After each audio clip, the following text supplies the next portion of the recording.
My name is Laura Boone. I'm at Piedmont Technical College and I'm the program director for the cardiovascular technology and specifically teach courses on cardiac sonography or echocardiography. I do want to thank some people, some contributors to my project. I worked with Dr. Kelly Fewox, who is our VP of Academic Affairs, Josh Black, the VP for Student Affairs and Communications, and Dr. Donna Foster, who works in our Institutional Effectiveness department. Also, I worked closely with our Faculty Academy classmates, Kelly Ware from York Tech and Laura McLean from Tri-County. We constantly were able to bounce ideas off of each other and help each other with our surveys as well.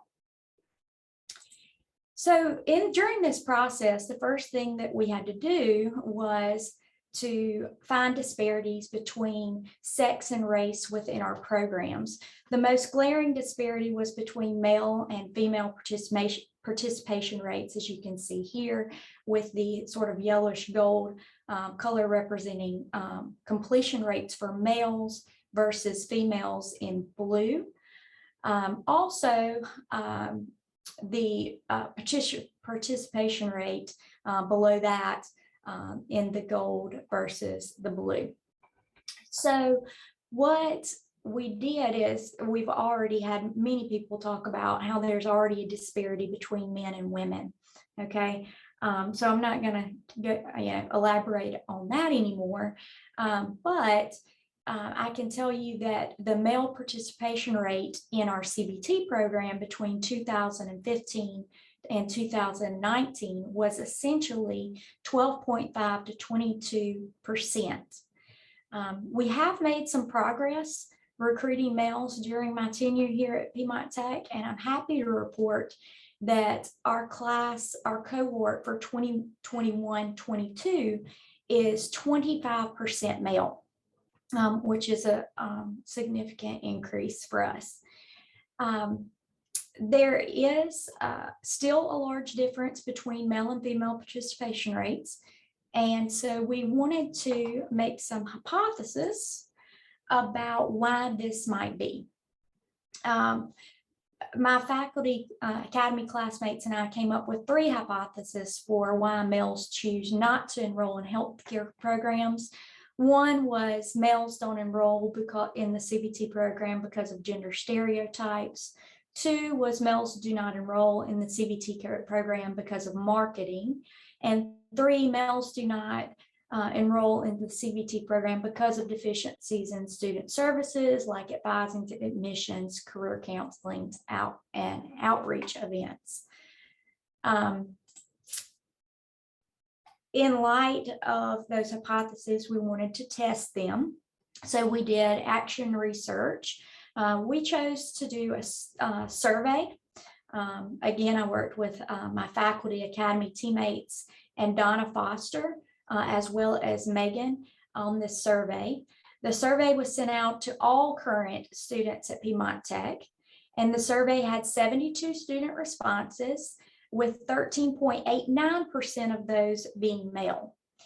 The survey had several questions, but the most valuable responses received came from this question, which is, when choosing a program of study, which of the following factors would likely exclude you from enrolling in a program?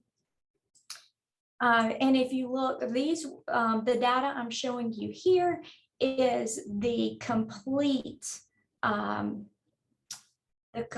picture. So all of the respondents is what I'm showing you first. So 38.89% of students indicated they would not enroll in a program that they did not understand and did not know the types of employment available. The next closest result was if family or friends did not think the program was a good career fit for them, but that only came in at 16.67%. So there's a little over a 50% difference between the first and second reason. And coming in even lower than that, 12.5% of total respondents said that they would likely enroll if they knew someone that they would not likely enroll if they knew someone that did not enjoy that type of work, or if the work was stereotypically performed by another gender. Now, if you disaggregate the data and look at only the male results, you'll see that 30% of male students indicated that they would not enroll in a program that they did not understand and did not know the types of employment available. So it sort of mirrored the total results anyway. There was a tie for the second reason at 10%, each between having family or friends that did not think the program was a good career for them, or that they knew someone that did not enjoy that type of work, or they do not know anyone that does that type of work. This was a very small sample of men. As you can see, there were only 6 male respondents for this question, but it mirrored the same sort of things we were seeing from the total group anyway. So ultimately, this leads me to believe that I need to market the CBT program in a different way. And I want to say that with explaining that our marketing department here at Piedmont Tech is excellent. I have no complaints about our marketing department. They constantly are putting mails on our brochures for our program, on our website. They have done male graduate profiles in our Career Focus magazine that is sent out periodically. They have done a commercial of one of my male students performing echocardiograms and with his voiceover recording, and that was put on TV. So there's a lot of things that have been done over the last 5 years in this way. But I still think there is some more that can be done. So one thing, a practical strategy, and like Megan said earlier, I had a lot of ideas, but I tried to narrow it down to a couple of ideas that were feasible for us. So with that said, I was able to come up with a practical strategy to market the program in a little bit different light. I want to strategically market the CBT program to middle school and high school students that have strengths that align with CBT's Holland Code. And I can show you more about the Holland Code on the next slide for those of you who are not familiar. But our middle and high school students will actually take the Holland Code or Holland Interest Assessment each year before they come to our fall and spring open house events, where they're actually bussed into our facility. Multiple schools from around our county, our service area, come in, and they've already taken this assessment, and it shows them there's 3 strongest interests and allows them to match their interests to the programs offered at PTC. I think that if we, in those open house events, if we group the interest together instead of how we traditionally group our programs by division, if we group them by interest, it will let students see side by side that the same interest would be, you would basically have the same interest if you were automotive versus cardiovascular technology, or mechatronics versus cardiovascular technology. And even so most of these are at the top of the top 5 are male dominated fields. And then if you skip down, EMT is also sort of a male dominated field. And then you're mixing in a couple of the healthcare programs, similar strengths.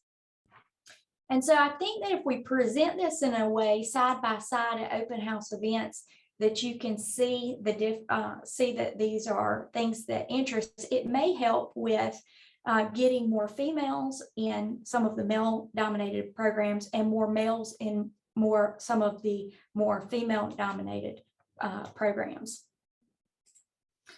For those of you that aren't aware of what the Holland Code is, it breaks your interest down into realistic, investigative, social, artistic,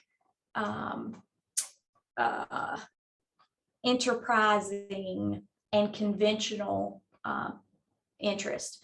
And so just for an example, realistic people are usually assertive, competitive, interested in activities requiring motor coordination, skill, and strength. Investigative people like to think and observe and act. And social people like to satisfy their needs by teaching or helping in social situations. So anyway, I'll skip to the next slide, which is our plan, which is to restructure open house events and also recruit from more non-traditional pathways and not just maybe career centers that are in healthcare programs. And we can measure this we plan to measure this on a continual basis yearly to make sure that we are increasing, staying stable and not declining again. And these are some things that PTC are already doing, but they're not necessary to this project. So I'm going to skip these. And does anybody have any questions?